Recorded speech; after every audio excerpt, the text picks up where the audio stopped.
Hi friends, welcome to Sudheer excellency. So ఈరోజు current అఫైర్స్లో భాగంగా మనం డిస్కస్ చేయబోయే టాపిక్స్ వచ్చేసి రీసెంట్గా నార్మల్గా ఈ కన్స్ట్రక్షన్ బిల్డింగ్స్ వేస్టేజ్ గురించి ఒక న్యూస్ ఉంది, దాని గురించి డిస్కస్ చేద్దాం. అలాగే అరుణాచల్ ప్రదేశ్ 6th షెడ్యూల్ గురించి పోరాడుతుంది కదా, వాళ్ళు దాని గురించి ఒక న్యూస్ ఉంది, అదేంటో డిస్కస్ చేద్దాం.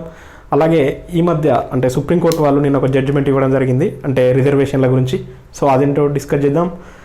పిఎం జన్ధన్ యోజన గురించి కూడా ఒక న్యూస్ ఉందండి, సో అదేంటో డిస్కస్ చేద్దాం. అలాగే రీసెంట్గా ఇంటర్నేషనల్ బుక్కర్ ప్రైజ్ ఒక కొత్త వ్యక్తికి వచ్చింది, సో అదేంటో డిస్కస్ చేద్దాం. అలాగే ఈరోజు 2 బుక్కులు ఉన్నాయండి, అంటే ఇది ఇంటర్నేషనల్ బుక్కర్ ప్రైజ్. అలాగే ఆర్మీ చీఫ్ మనోజ్ ముకుంద్ నర్వనే గారు కూడా ఒక బుక్ రిలీజ్ చేయడం జరిగింది, సో దాని గురించి కూడా చూద్దాం. అలాగే ఉమాంగ్ యాప్ గురించి ఒక న్యూస్ ఉంది. ఎరిక్సన్ అండ్ యూనిసెఫ్కి సంబంధించి ఒక న్యూస్ ఉంది. అలాగే all India football coaches of Australia వాళ్ళు ఒక ఎంఓయూ కూర్చుకున్నారు. సో ఇలా కొన్ని విషయాలు ఉన్నాయి, సో వీడియో అయిపోయేంత వరకు చూడండి. ఈరోజు మన ఫస్ట్ టాపిక్ వచ్చేసి ఇండియాలో demolition of construction building materials అని చెప్పి ఈ వేస్ట్ పైన ఒక రిపోర్ట్ వచ్చిందండి. అంటే ఇప్పుడు నార్మల్గా వివిధ అంటే సిటీస్లో ఈ మధ్యకాలంలో మనం ఈ మధ్యకాలంలో ఎప్పుడైనా చూస్తూనే ఉంటాం, వివిధ రకాల బిల్డింగ్స్ను డిస్మాంటిల్ లేకపోతే డిమాలిష్ చేసి ఆ వేస్ట్ అలాగే పేరుకుపోతుంది అనమాట.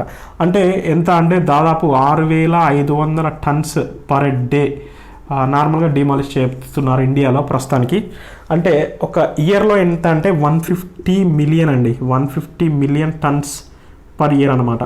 సో ఇంత వేస్టేజ్ ఎందులో కన్స్ట్రక్షన్ బిల్డింగ్లో డిస్మాంటిల్ చేయడం వల్ల, వాటిని కూల్చివేయడం వల్ల ఇంత వేస్ట్ ఏర్పాటవుతుంది అనమాట. ఇంత వేస్టేజ్లో అంటే ఈ వేస్టేజ్ నుంచి మనం రీసైకిల్ చేయొచ్చు కదా. సో రీసైకిల్ అనేది ఈ వేస్టేజ్ నుండి రీసైకిల్ చేసే టెక్నాలజీ మన ఇండియాలో లేదు. రీసైకిల్ చేసే టెక్నాలజీ త్రూ అవుట్ ఇండియాలో 43 సిటీస్లో ఈ టెక్నాలజీ ఉంది. ఆ టెక్నాలజీ అంతా కలిపిన వాళ్ళు రీసైకిల్ చేసే ఎంత మెటీరియల్ అంటే 1% అండి. 1% ఈజ్ ఈక్వల్ టు 6,500. అంటే ఒక డేకు సరిపడా మెటీరియల్ను మాత్రమే మన ఇండియాలో ఇప్పుడు రీసైకిల్ చేస్తున్నారు. అంటే మిగిలిన 364 డేస్ యొక్క వేస్టేజ్ అంతా అలాగే ఉంటుంది. సో ఇది మొత్తం ఈ వేస్టేజ్ అంతా కూరుకుపోతుంది అని చెప్పేసి రీసెంట్గా ఒక రిపోర్ట్ ఉంది. దీనికి సంబంధించిన యాక్ట్, దీనికి సంబంధించిన రూల్స్ అండ్ రెగ్యులేషన్కి సంబంధించింది ఏంటి అంటే construction and demolition waste management rules అని ఉంటుందండి. కన్స్ట్రక్షన్ అండ్ డిమాలిషన్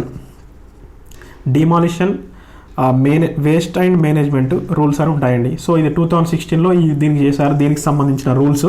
సో వాటిని ఆ నామ్స్ను పాటించి ఈ వేస్టేజ్ ఏదైతే ఉందో దాన్ని తగ్గించి దాన్ని రీసైకిల్ చేసే దిశగా టెక్నాలజీని అందిపుచ్చుకోవాలి అని చెప్పి రీసెంట్గా ఒక న్యూస్ ఉంది.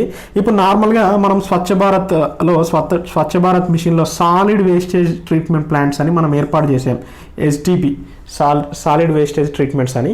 సో అవి సాలిడ్ వేస్టేజ్ అంటే అది దేని గురించి అంటే వాటర్కి సంబంధించి వాటి కోసం చూస్తున్నాం కదా. సో అలాంటి ప్లాంట్స్ ఇప్పుడు వేస్టేజ్ మెటీరియల్లో ఈ బిల్డింగ్ మెటీరియల్ కూడా చేరింది కాబట్టి, అంటే నార్మల్గా స్టీల్ వేస్టేజ్ ఉంటుంది కదండి, ఇప్పుడు ప్లాస్టిక్ వేస్టేజ్ లేకపోతే వెట్ ప్రోడక్ట్స్ వేస్టేజ్తోని గ్యాస్ లేకపోతే ఎలక్ట్రిసిటీ పవర్ ఉత్పత్తి చేసే ప్లాంట్స్ నార్మల్గా తయారు చేశారు. సో ఇక్కడ బిల్డింగ్ వేస్టేజ్ని కూడా తీసుకొని మళ్ళీ రీసైకిల్ చేయడం వల్ల మనకి ఎంతో కొంత ఆదా అవుతుంది అలా అని చెప్పేసి రీసెంట్గా ఒక రిపోర్ట్ ఉంది, ఇది గుర్తుపెట్టుకొని దీనికి సంబంధించింది బిల్డింగ్స్ మెటీరియల్స్కి సంబంధించిన వేస్టేజ్ని తగ్గించాలి. ఆ వేస్టేజ్ ప్రస్తుతానికి 1%. ఈ 1% అనేది ఒక రోజులో తయారయ్యే వేస్టేజ్కి సమానం అని చెప్పి ఒక రిపోర్ట్ ఉంది. సో అది కూడా ఒకసారి చూసుకోండి. అలాగే మనం అంతకుముందు డిస్కస్ చేయడం జరిగిందండి ఆల్రెడీ అరుణాచల్ ప్రదేశ్ ఏంటండి, వీళ్ళు 6th షెడ్యూల్లో మమ్మల్ని కూడా చేర్చండి అని చెప్పి వీళ్ళు పోరాడుతున్నారు, కేంద్ర ప్రభుత్వాన్ని కోరుతున్నారు. దీనికోసం వీళ్ళు ఏం చేశారంటే అసెంబ్లీలో వాళ్ళ బిల్లును పాస్ చేయడం జరిగిందండి. వీళ్ళు అంటే రిజల్యూషన్ పాస్ చేశారు వాళ్ళ రాష్ట్ర అసెంబ్లీలో. నార్మల్గా మనం డిస్కస్ చేసుకున్నాం 6th షెడ్యూల్ గురించి, ATMM ఈ కోడ్ అని చెప్పాను అంతకుముందు. అస్సాం, త్రిపుర, మేఘాలయ, మిజోరాం ఈ రాష్ట్రాలు 6th షెడ్యూల్లో ఉన్నాయని చెప్పాం. 5th షెడ్యూల్లో ఉంటే ఏంటండి అటానమస్ డిస్ట్రిక్ట్ కౌన్సిల్ని ఏర్పాటు చేసుకోవచ్చు. అలాగే కేంద్ర రాష్ట్రాల కంటే కేంద్రం నుంచి నిధులు ఎక్కువగా వస్తుంటాయి. అలాగే ఏదైనా స్కీమ్స్లో వచ్చినప్పుడు 95% స్టేటస్ ఉంటుంది కదా, 95% లేకపోతే 100% నిధులు కేంద్రమే భరించే విధంగా ఉంటుంది. అటానమస్ బాడీ కౌన్సిల్స్ వేసుకోవచ్చు. కాబట్టి ఈ 6th షెడ్యూల్ను మమ్మల్ని కూడా చేర్చండి అరుణాచల్ ప్రదేశ్ కోరుతున్నారండి. సో దీని గురించి అంతకుముందు మనం చెప్పుకున్నాం. బట్ ఇప్పుడు దీని యొక్క న్యూస్ ఏంటి అంటే ఆ రాష్ట్ర అసెంబ్లీలో మమ్మల్ని చేర్చాలి అని చెప్పి వాళ్ళు రిజల్యూషన్ పాస్ చేశారండి. సో అది పాస్ అయింది ఆల్రెడీ. సో దాని గురించి న్యూస్ ఉంది. సో ఇది కూడా ఒకసారి గుర్తుపెట్టుకోండి. ఇది దీని గురించి. ఇక్కడ 6th షెడ్యూల్లో వీళ్ళని చేర్చాలని అరుణాచల్ ప్రదేశ్ అంటుంది. నాగాలాండ్లో కొన్ని ప్రాంతాలు చేర్చాలని ఇలా కొన్ని ఉన్నాయండి. మొన్న గోండు అండ్ తులు భాషలను నార్మల్గా అధికార భాషగా గుర్తించాలని వాళ్ళు నార్మల్గా ఇలాంటి విషయాలు ఉన్నాయండి. సో ఒకసారి చూడండి వీటి గురించి. అలాగే రీసెంట్గా ఇంకో న్యూస్ వచ్చేసి ఉమాంగ్తో అంటే నార్మల్గా డిపార్ట్మెంట్ ఆఫ్ ఈ గవర్నెన్స్, అలాగే ministry of electronics and information technology MEITY, అలాగే DOG department of governance. So వీళ్ళు ఉమాంగ్ అనే ఒక యాప్తో అంటే CSC సర్వీస్ ఉంటాయి కదా, సిటిజన్ సర్వీస్ సెంటర్స్, వీళ్లకు ఈ సిటిజన్ సర్వీస్ సెంటర్లలో ఉమాంగ్ యాప్ సేవలను కూడా అందించాలని ఒక MOU కోరడం జరిగింది. ఉమాంగ్ అంటే ఏంటండి? Unified mobile application for new age governance. ఇది గుర్తుపెట్టుకోండి, unified mobile application for new age governance. So ఈ సేవలను ఈ CSC సెంటర్ల ద్వారా కూడా అందివ్వాలి అని చెప్పి రీసెంట్గా ఒక MOU కుదిరింది. సో అది కూడా ఒకసారి గుర్తుపెట్టుకోండి. ఇది కొంచెం ఇంపార్టెంట్. ఈ గవర్నెన్స్ విభాగంలో ఇది కొంచెం ఇంపార్టెంట్ అండి. సో ఈ గవర్నెన్స్కి సంబంధించి నార్మల్గా ఇప్పుడు ఈ గవర్నెన్స్ అంటే మనము ఇంటర్నెట్ ద్వారా అందించేటువంటి అన్ని సేవలు ఈ గవర్నెన్సే కదా. ఈ గవర్నెన్స్ అంటే ఏమంటారు? సేవలు, ప్రభుత్వ సేవలు ఈజీగా ప్రజల వద్దకు చేరే విధంగా ఈ గవర్నెన్స్ సేవలు ఉంటాయి. సో ఇది ఒకసారి గుర్తుపెట్టుకోండి, ఉమాంగ్. సో ఇది రీసెంట్గా దీని గురించి కూడా ఒక న్యూస్ ఉంది కాబట్టి ఇది గుర్తుపెట్టుకోండి. అలాగే మనం చూసాం సుప్రీంకోర్టు రీసెంట్గా SC/ST రిజర్వేషన్ల గురించి ఒక తీర్పు ఇవ్వడం జరిగింది. ఏంటి అని అంటే రాష్ట్రాలు అంటే వాళ్ళ రాష్ట్రాల్లో ఈ రిజర్వేషన్లను ఆ రాష్ట్రాలు అన్ని వర్గాలకు అందించేందుకు వాళ్ళు వర్గీకరణలు చేయొచ్చు. ఎందుకంటే అణగారిన వర్గాలలో అసమానతలు పెరిగిపోతున్నాయి. ఎందుకంటే ఇప్పుడు సపోజ్ SCలనే చూసుకుందాం, SC/STలను చూసుకుందాం. దీంట్లో వర్గీకరణ లేకపోవడం వల్ల దీంట్లో ఆల్రెడీ ధనిక వర్గాలు SCలో ఉన్నారు, STలలో ఉన్నారు. ఈ ధనిక వర్గాల పిల్లలే అంటే నార్మల్గా మళ్ళీ రిజర్వేషన్ ఫలాలను పొందుతున్నారు. అణగారిన వర్గాలు ఎవరైతే కింది వర్గాలలో ఉన్నారో వాళ్ళు ఈ రిజర్వేషన్ ఫలాలను పొందడం లేదు. ఇది తీసుకొచ్చిందే అసమానతలను తొలగించేందుకే కదా దీన్ని తీసుకొచ్చింది. దీనివల్ల కూడా మళ్ళీ అసమానతలు ఏర్పడుతున్నాయి. ధనిక వర్గాలే ఏదైతే రిజర్వేషన్ వర్గాల్లో ఉన్నటువంటి ధనిక వర్గాల ఈ రిజర్వేషన్ ఫలాలు పొందుతున్నారు. సో ఈ వారికి ఇలాంటి అసమానతలు తగ్గించేందుకు, అలాగే ఈ రిజర్వేషన్ ఫలాలు పొందలేని నిరుపేదలకు లేకపోతే కింది వర్గాల వారికి, అట్టడు వర్గాల వారికి రిజర్వేషన్ ఫలాలు అందించేందుకు రాష్ట్రాలు తగు చర్యలు తీసుకోవచ్చు. అంటే దానికి సంబంధించిన ఎటువంటి చర్యలను రాష్ట్రాలు తీసుకునే వెసులుబాటును కల్పించాలి అని చెప్పి సుప్రీంకోర్టు రీసెంట్గా తీర్పు ఇచ్చింది. అంతకుముందు తీర్పు ఏంటి అంటే EV చెన్నయ్య గుర్తుపెట్టుకోండి versus state of Andhra Pradesh case. ఇది 2004లో. సో ఈ కేసులో అప్పుడు ఏమని చెప్పిందంటే వర్గీకరణ సాధ్యం కాదు అని చెప్పి. సో ఇప్పుడు సుప్రీంకోర్టు వర్గీకరణ చేసుకోవచ్చు అని చెప్పింది. సో ఇది గుర్తుపెట్టుకోండి. రీసెంట్గా పంజాబ్ గవర్నమెంట్ అక్కడ ఇలా చేస్తానని చెప్పడం వల్ల ఇది ఆ కేసు అక్కడి దాకా వెళ్ళింది. కాబట్టి దీన్ని గుర్తుపెట్టుకోండి. EV Chennaiah versus state of Andhra Pradesh 2004 cases. దీని ప్రకారం 15(4), 16(4) ఆర్టికల్స్లో ఈ ఆర్టికల్స్ ఈ రిజర్వేషన్స్ గురించి చెప్తాయి. సో అంటే నార్మల్గా డిస్క్రిమినేట్ వీళ్ళకి సంబంధించి ఎవరైతే అంటరాని వర్గాల్లో వాళ్ళకి రిజర్వేషన్స్ అందించవచ్చు అని చెప్పి ఈ 16(4), 15(4) అవి చెప్తాయి. కాబట్టి ఈ ఆర్టికల్స్ కూడా చూసుకోండి ఒకసారి. ఇది దీని గురించి ఈ రిజర్వేషన్కి సంబంధించి న్యూస్ ఉంది, మనకు చూసే ఉంటాం అందరం. కాబట్టి ఒకసారి దీన్ని చూసుకోండి. ఎందుకంటే ప్రతి ఒక్కరికి న్యూస్ ఈరోజు హెడ్లైన్లో అదే ఉంది కదా, కాబట్టి చూసుకోండి ఇది. సో ఇది దీని గురించి. అలాగే నెక్స్ట్ టాపిక్ వచ్చేసి PM జన్ధన్ యోజన పథకం అండి. PM జన్ధన్ యోజన పథకం 2014లో స్టార్ట్ చేశారు కదా. సో ఇప్పుడు 6 years కంప్లీట్ అయ్యింది అని చెప్పి దీని గురించి న్యూస్ ఉంది.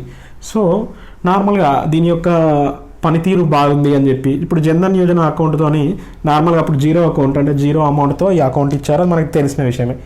PM జన్ధన్ యోజన 2014లో తీసుకొచ్చారు కదా దీన్ని. ఇప్పుడు ఎంత ఉన్నాయి? 45.35 లేకపోతే 40.35 crores అకౌంట్స్ ఇప్పుడు ఉన్నాయండి ప్రస్తుతానికి. సో దీంట్లో 52% రూరల్ అంటే నార్మల్గా 63% రూరల్నే ఉన్నాయి. అందులో 52% ఉమెన్సే ఉన్నారు ఎక్కువ శాతం అని చెప్పి రిపోర్ట్ ఉంది. బట్ ఇక్కడ ఏంటి అంటే మనము PM గరీబ్ కళ్యాణ్ యోజన అని పథకం తీసుకొచ్చారు. PM గరీబ్ కళ్యాణ్ యోజనలో నార్మల్గా మనం PM జన్ధన్ యోజన అకౌంట్లు ఉన్న ఉమెన్స్కి 500 3 months పాటు ఇస్తామని చెప్పి సెంట్రల్ గవర్నమెంట్ ఈ స్కీమ్లో భాగంగా ఇచ్చింది కదండి. సో అవి ఎంత అంటే దాదాపు 30,000 కోట్లకు పైగా అమౌంట్, 30,705 కోట్ల అమౌంట్ను ఆల్రెడీ ఈ జన్ధన్ అకౌంట్లకి ట్రాన్స్ఫర్ చేయడం జరిగింది డీబీటీ స్కీమ్ ద్వారా. ఇది గుర్తుపెట్టుకోండి, డైరెక్ట్ బెనిఫిట్ ట్రాన్స్ఫర్. సో దీని ద్వారా వీళ్ళకి ట్రాన్స్ఫర్ చేయడం జరిగింది ఈ అమౌంట్ పిఎంజీకేవై కింద. సో అది కూడా ఇక్కడ చెప్పడం జరిగింది. ప్రస్తుతానికైతే ఇన్ని అకౌంట్లు ఉన్నాయి ఈ జన్ధన్ యోజన అకౌంట్లో. నార్మల్గా ఈ ప్రైమ్ మినిస్టర్ జన్ధన్ యోజన పథకానికి ఎన్పిసిఐ వాళ్ళు, నేషనల్ పేమెంట్స్ కార్పొరేషన్ వాళ్ళు రూపే కార్డ్స్ ఇస్తారు. సో అది కూడా గుర్తుపెట్టుకోండి. అంటే దీని సహాయంతో ఈ వీళ్ళకి ఫ్రీ ఏటీఎం కార్డ్స్ అనమాట, రూపే కార్డ్స్ వీళ్ళకి ఇవ్వడం జరిగింది. సో అది కూడా గుర్తుపెట్టుకోండి. ఇది దీనికి సంబంధించిన విషయం. అలాగే రీసెంట్గా department of pensions and pensioners welfare ఉంటుంది కదా, ఆ మినిస్ట్రీ వాళ్ళు ఒక ఎంఓయూ కుదుర్చుకున్నారండి. దేంతో అంటే ఇప్పుడు ఈ పెన్షనర్స్ స్కీమ్ అని ఒకటి తీసుకురాబోతున్నారు. ఈ పెన్షన్ స్కీమ్ అనేది ఏంటి అంటే డిజిలాకర్ అని మనం వినే ఉంటాం కదా అండి. సో ఇది కూడా ministry of electronics and information technology వాళ్ళు తీసుకురావడం జరిగింది డిజిలాకర్. ఇది గుర్తుపెట్టుకోండి, డిజిలాకర్ వ్యవస్థ. సో ఇది ఏంటంటే నార్మల్గా డేటాను ఎలాంటి ఏమంటారు హ్యాకింగ్కు గురి కాకుండా తీసుకొచ్చేందుకు డిజిలాకర్ అని తీసుకొచ్చారు. సో ఇప్పుడు ఏమన్నాం, ఈ పెన్షన్స్. సో పెన్షనర్స్ ఎవరైతే ఉన్నారో త్రూ అవుట్ ఇండియా వీళ్ళందరికీ ఒక సైట్ తీసుకొచ్చి ఈ డిజిలాకర్ ద్వారా వీళ్ళకి పెన్షన్ ఇవ్వాలి అని చెప్పి యోచిస్తుంది. తద్వారా ఇప్పుడు ఏంటంటే నార్మల్గా ఇప్పుడు గుర్తుపెట్టుకోండి, పిఎఫ్ఎంఎస్ ఈ వర్డ్ కూడా important, public finance management systems, లేకపోతే పబ్లిక్ ఫైనాన్స్ మేనేజ్మెంట్ సర్వీసెస్, లేకపోతే సిస్టమ్స్. ఇవన్నీ ఏంటి అని అంటే ఎంటైర్ ఇండియా ఉన్నటువంటి స్కీమ్స్, లేకపోతే ప్లానింగ్ కమిషన్ ఇచ్చినటువంటి నిధులు సక్రమంగా ఉన్నాయా లేదా అని చెక్ చేసే, ఆడిట్ చేసేటువంటి ఒక సంస్థ పబ్లిక్ ఫైనాన్స్ మేనేజ్మెంట్ సిస్టమ్స్. అంటే ఏమంటారంటే ఆన్లైన్ ఈ ఆడిట్ అనమాట, ఈ ఆడిట్ సిస్టమ్. ఎందుకంటే ఇప్పుడు మనం అంతా డిజిటలైజేషన్ వైపు వెళ్తున్నాం. డిజిటలైజేషన్ వెళ్తున్నప్పుడు వివిధ డిపార్ట్మెంట్ల అన్నింటినీ ఒకే గూటికి తీసుకొచ్చి వాటన్నిటి యొక్క పథకాల అమలు తీరు, ఇప్పుడు సపోజ్ మనం ఏదన్నా ఒక పథకానికి ఇప్పుడు మన ఆరోగ్య శాఖకే తీసుకుందాం, వివిధ రకాల అమౌంట్లు ఇంత సపోజ్ పెట్టామని అనుకుందాం. దానికి సపోజ్ 70,000 కోట్లు పెట్టినలే అనుకుంటే ఈ 70,000 కోట్లు లబ్ధిదారులకు చెందుతున్నాయా లేదా అని దీన్ని చెక్ చేసేది ఈ పిఎఫ్ఎంఎస్ అనమాట. సో ఇది గుర్తుపెట్టుకోండి, పిఎఫ్ఎంఎస్ అని అంటే ప్రభుత్వ పథకాల పనితీరును ఆడిట్ చేసేటువంటి, ఆన్లైన్ ఆడిట్ చేసేటువంటి సంస్థ ఆల్ ఓవర్ ఇండియా మొత్తం ఇది. సో ఈ పిఎఫ్ఎంఎస్ కింద ఇప్పుడు ఈ డిజిలాకర్ పనిచేస్తుంది అనమాట. ఇప్పుడు డిజిలాకర్లో ఈ పెన్షన్స్ ఇస్తే పిఎఫ్ఎంఎస్ మనకు ఒక ఇనిషియేటివ్ గవర్నమెంట్ తీసుకుంది ఆల్రెడీ. దీని గురించి కూడా ఒకసారి చదువుకోండి నెట్లో, పిఎఫ్ఎంఎస్. సో దాని గురించి ఇప్పుడు పిఎఫ్ఎంఎస్ కూడా చెక్ చేసుకునేందుకు వీలుంటుంది. ఇప్పుడు ఈ పెన్షన్స్ డిపార్ట్మెంట్ల వారీగా ఏమంటారు, ఇప్పుడు ఏ డిపార్ట్మెంట్లో రిటైర్ అయిన వ్యక్తులకు పెన్షన్స్ వస్తున్నాయి ఆ డిపార్ట్మెంట్ దగ్గర డాటా ఉంది. ఇప్పుడు డిజిలాకర్ ద్వారా అన్నింటినీ అనుసంధానించామే అనుకో, అప్పుడు ఎన్ని పెన్షన్స్ ఎంత ఉంది, ఎంత డాటా ఉంది, ఎలా వెళ్తుంది, ఒకేలా నార్మల్గా కొంచెం చనిపోయినా కూడా ఇప్పుడు నార్మల్గా పేపర్స్లో చూస్తుంటాం మనం, అయినా పెన్షన్స్ తీసుకుంటూ ఉంటారు. సో అలాంటి వాటిని ఏరివేసేందుకు అంటే ప్రభుత్వంకు కొంచెం ఖర్చు తగ్గుతుంది కదా, అలాగే లబ్ధిదారులను గుర్తించేందుకు అంటే నిజమైన లబ్ధిదారులను, సో అలాంటి వాటికి ఇది ఈజీగా ఉంటుందని చెప్పి డిజిలాకర్ ఈ పెన్షన్స్తో చేయబోతున్నారు. ఈ పెన్షన్ స్కీమ్ను డిజిలాకర్తో అనుసంధానించి. సో ఇది కూడా గుర్తుపెట్టుకోండి. సో ఇది దీని గురించి. అలాగే రీసెంట్గా association of Indian football coaches, అలాగే ఫుట్బాల్ కోచెస్ ఆఫ్ ఆస్ట్రేలియా వాళ్ళు, సో వీళ్ళు ఒక ఎంఓయూ కూర్చుకోవడం జరిగిందండి. ఈ ఎంఓయూలో భాగంగా association of Indian football coaches and football coaches of Australia, so వీళ్ళు ఒక ఎంఓయూ. సో ఇది మన ఇండియాకు సంబంధించి association of Indian football coaches of Australia వీళ్ళు కలిసి ఒక ఎంఓయూ. ఈ ఎంఓయూలో భాగంగా 2 దేశాల్లో ఫుట్బాల్ క్రీడపై దేశాల్లో వీళ్ళు ట్రైనింగ్ ఇస్తారు. అంటే క్వాలిటీ స్పోర్ట్స్ అనేది ఇప్పుడు మన ఇండియా ఫుట్బాల్ క్రీడలో చాలా వెనుకబడి ఉందండి. ఎప్పుడైనా మన దేశం ఎప్పుడైనా 100 ర్యాంక్లో టాప్ 100 ర్యాంక్లో ఉండదు. అలాగే ఉన్నప్పటికీ కూడా ఇంతవరకు ఒక్కసారి వరల్డ్ కప్ ఆడలేదు మన టీము. ఫీఫా వరల్డ్ కప్ కావచ్చు, ఒలింపిక్స్లో కావచ్చు, కనీసం అర్హతన సాధించలేదు కదా. ఇంత పెద్ద 100-150 కోట్ల జనాభా ఉన్నటువంటి మన ఇండియా ఇప్పటికీ ఈ ఆడలేకపోతుంది అని అంటే మనం ఈ క్రీడల్లో మనం వెనకబడి ఉన్నట్టే కదా లెక్క ఇక్కడ. సో ఇలాంటి అసమానతలను తగ్గించి దాంట్లో డెవలప్మెంట్ చర్యలను తీసుకొచ్చేందుకు ఈ 2 దేశాలు కృషి చేయబోతున్నాయి. సో ఇది దాని గురించి. అలాగే అంతకుముందు ఇదే ఫుట్బాల్ ఫెడరేషన్ గురించి ఒక ప్రోగ్రామ్ వచ్చింది, ఈ పాఠశాల ఆన్లైన్ ఫుట్బాల్ ట్రైనింగ్ కదండి.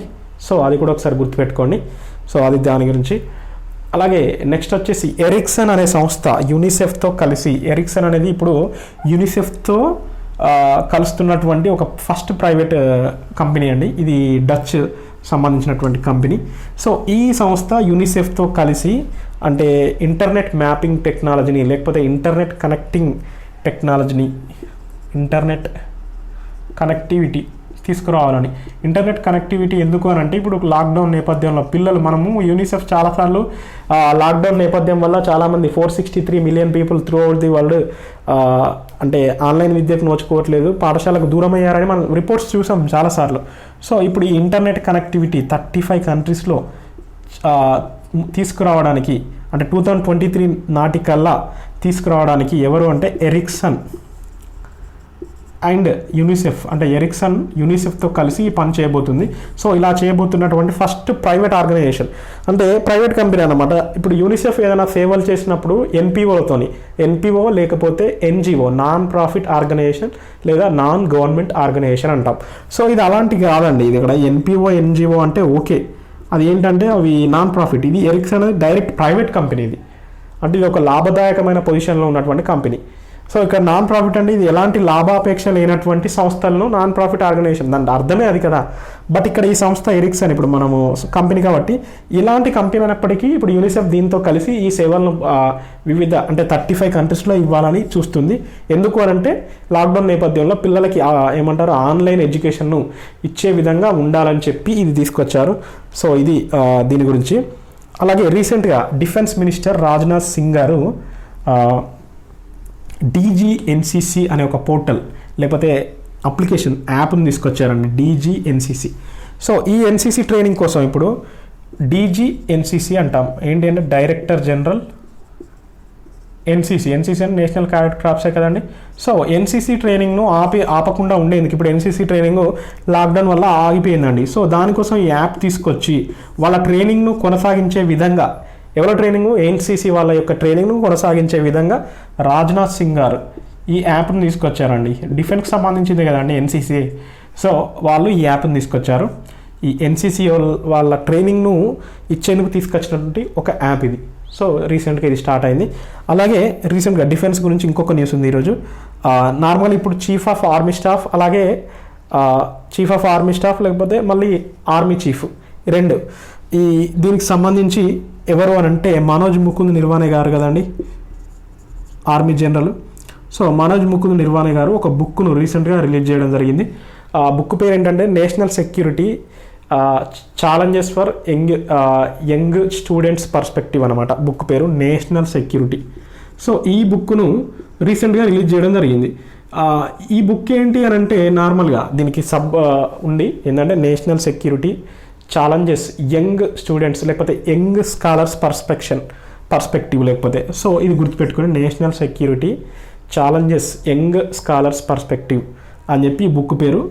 సో ఈ బుక్ రీసెంట్గా రిలీజ్ చేశారు. ఈ బుక్ ఏంటి అని అంటే ఒక్కరు రాసింది కాదు, వివిధ రకాల స్టూడెంట్స్ వీళ్ళు కొన్ని ప్రజెంటేషన్ ప్రోగ్రామ్స్ లేకపోతే కొన్ని ఎస్సే రైటింగ్ లాంటి ప్రోగ్రామ్స్ పెట్టినప్పుడు వివిధ రకాల అంటే ఇప్పుడు డిఫెన్స్ యూనివర్సిటీ లేకపోతే డిఫెన్స్ ఇన్స్టిట్యూషన్కి సంబంధించిన స్టూడెంట్స్ రాసినటువంటి కథనాలు లేకపోతే వాళ్ళ ఐడియాస్ కొన్ని రాస్తారు కదండి. సో వాటన్నిటిని తీసుకొచ్చి ఒక బుక్గా రాయడం జరిగింది. సో అదే ఈ national security challenges young scholars perspective అనే బుక్ మనోజ్ ముకుంద్ నర్వానే గారు దీన్ని రిలీజ్ చేయడం జరిగింది. సో ఇది గుర్తుపెట్టుకోండి. అలాగే ఇక్కడ మనం బుక్ గురించి వచ్చింది కాబట్టి ఇది ఒకటి ఇంపార్టెంట్. ఏంటి అంటే నార్మల్గా లూకాస్ రెజ్నివెల్డ్ అనే ఒక కొత్త వ్యక్తి, మెరైస్ లూకాస్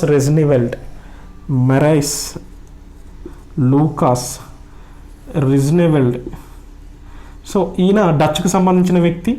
ఈయన ఒక బుక్ ఏంటి అంటే ది ఇంటర్నేషనల్ బుకర్ ప్రైజ్కు ఈయన రాసిన బుక్ ఎన్నికైందండి. ఈయన 29 ఇయర్స్ వ్యక్తి అంటే ఒక యంగ్ వ్యక్తి అనమాట. ఇప్పుడు ఈ అవార్డు పొందిన వ్యక్తి ఇంటర్నేషనల్ బుకర్ ప్రైజ్ను పొందినటువంటి యంగ్ వ్యక్తి మెరైస్ లూకాస్ రెజ్నివెల్డ్. ఈయన రాసిన బుక్ ఏంటి అంటే ది డిస్కంఫర్ట్ ఈవినింగ్ లేకపోతే డిస్కంఫర్ట్ ఈవినింగ్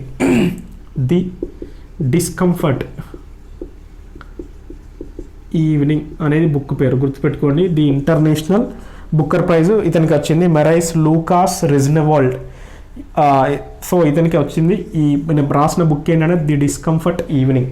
ఈ బుక్కు ఈయనకు అవార్డు రావడం జరిగింది. సో ఇది కూడా గుర్తుపెట్టుకోండి. 2 బుక్కులు ఈరోజు national security challenges young scholars perspective. ఈ ఇంటర్నేషనల్ బుక్కర్ ప్రైజ్ వచ్చేసి ది డిస్కంఫర్ట్ ఈవినింగ్ బుక్కి వచ్చింది. సో అది కూడా గుర్తుపెట్టుకోండి. అలాగే రీసెంట్గా బ్రిక్స్ సమావేశం జరగబోతుంది. దీనికి వాళ్ళు ఈ బ్రిక్స్ సమావేశంలో చైనా దేని గురించి ఇన్నోవేషన్ ఆఫ్ 5G బేస్ గురించి అంటే చేయాలి, దాన్ని ఏర్పాటు చేద్దాం, చైనాలోనే ఆ బేస్ సెంటర్ పెట్టి AI అలాగే ఆర్టిఫిషియల్ ఇంటెలిజెన్స్ 5G రంగంలో R&D కావచ్చు, దానికి సంబంధించిన డెవలప్మెంట్ చర్యలు చేద్దామని చెప్పి చైనా అంటున్నాం కదా. సో ఇప్పుడు ఈ బ్రిక్స్ సమావేశానికి ఎవరు అని అంటే సోమ్ ప్రకాష్ గారు మన ఇండియా నుంచి. సో ఈయన వెళ్తున్నారు, ఇది కూడా గుర్తుపెట్టుకోండి.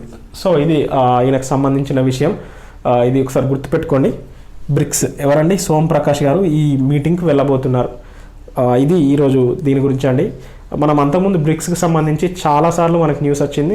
మొన్ననే చెప్పాను నేను, ఏమని ఈ 5G ఇన్నోవేషన్ బేస్ దాని గురించి వచ్చిందని మనం అంతకుముందు చెప్పుకున్నాం.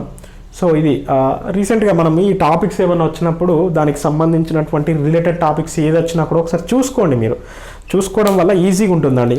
సో అది దీని గురించి. సో ఇవి ఈరోజు టాపిక్స్ అండి. ఈరోజు మనం డిస్కస్ చేసినటువంటి టాపిక్స్ మళ్ళీ ఒకసారి చూద్దాం. అంటే రోజు ఏంటంటే ఒకసారి చెప్పి మళ్ళీ ఎందుకు రీకాల్ చేస్తున్నానంటే 2 సార్లు వినడం వల్ల మీకే ఈజీగా ఉంటుంది. ఇంకోటి ఏంటంటే ఏదైనా మిస్ అయితే టాపిక్స్ మనము వన్ లైనర్స్ టాపిక్స్ని ఎక్కువ చెప్పడం లేదు. సో అది కూడా ఒకసారి మీరు చూసుకోండి. ఎప్పుడైనా కంటెంట్ బేస్డ్గా టాపిక్స్ చెప్పడం జరుగుతుంది. అలాగే ఈ అంతకుముందు నేను చెప్పాను అపాయింట్మెంట్స్ చిన్నవి మనం చెప్పడం జరగదు, ఎందుకంటే అవి చెప్పడం కూడా వేస్ట్. మీరు ఇప్పుడు చూసారు, ఇప్పుడు సుప్రీంకోర్టు కేసు గురించి మనం ప్రతి పేపర్లో కవర్ అయినప్పుడు మనం దాని గురించి చెప్పడంలో పెద్ద విషయం లేదు కదండి. మీకు పేపర్లో దొరకని విషయాలను చెప్తే కొంచెం బెటర్గా ఉంటుంది.